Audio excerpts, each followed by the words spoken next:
So I'm Chris Slusser, and I first got involved in public service back in 2008 when I decided to run for the Madison County Board for my district, which encompassed like Wood River, Kendall Hill, Roxana, Hartford, South Roxana. And I got involved because I just found an overall lack of responsiveness from our government or local government, and our property taxes were too high. And that was something that I was very passionate about. We all have to pay property taxes, and unfortunately in the state of Illinois, we have the second highest property taxes in the country. And I felt like we weren't getting enough response from our local government. So I decided to run for the county board. And it was a seat that Republicans hadn't held in like 100 years. And so I was told that I should run, but I probably wasn't going to win because the incumbent had never had a closer race than like 30%.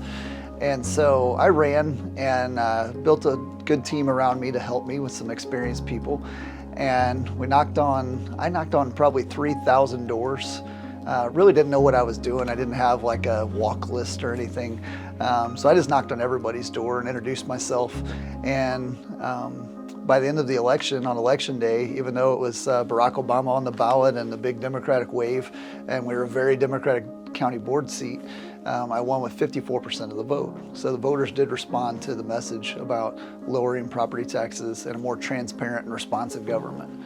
So that's how I first got in. And then in 2010, I had the idea to introduce a plan to put the county's checkbook online, because that was a promise I had made in my campaign, that we ought to be able to see, with the technology today, we ought to be able to see every penny that's spent in government, and almost in real time, because we have the technology to do it.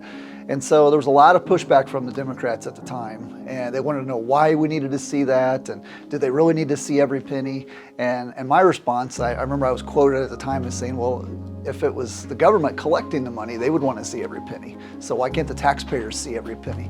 And so it ended up being a really big deal, and we were the first county south of I-80 in the state of Illinois, so the first downstate county to put our county checkbook online. And so that was a first step in real transparency in our county government. And so fast forward a few years, 2016, I ran for my county board seat again and won.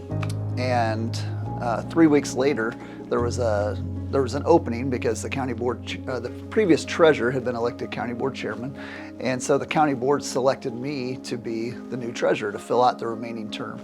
And so I finished those 2 years and was reelected in 2018 and then again in 2022 in landslide victories. But the things that we've done in the treasurer's office, we just tried to make improvements and do things more efficiently. I came from the private sector, and so I brought a lot of those business principles into the treasurer's office to do things more efficiently and lower cost. We stayed under budget all 7 years I've been there. But the biggest thing we did is we overhauled the county's investment portfolio, because I did have a background as an investment advisor. And so the portfolio was drastically underperforming. And the county has a lot of money in reserves.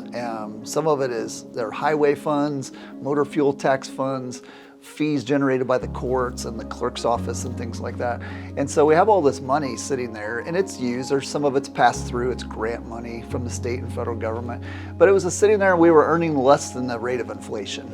And so I overhauled the county's investment portfolio, and we went from earning less than $1 million a year to now this year where we earn $12 million on the investments.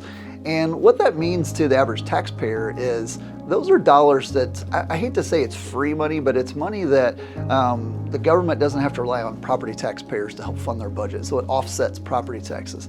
And so in my 7 years, we've generated more than $31 million in interest, which is about $28 million more than my predecessor did during the same time. And so that's an additional, in my mind, is a $31 million in property tax savings that we've been able to generate. And so those things that we did in the measures of excellence and commitment to excellence is what I want to bring to the county chairman's seat as well. And that's one of the reasons I chose to run.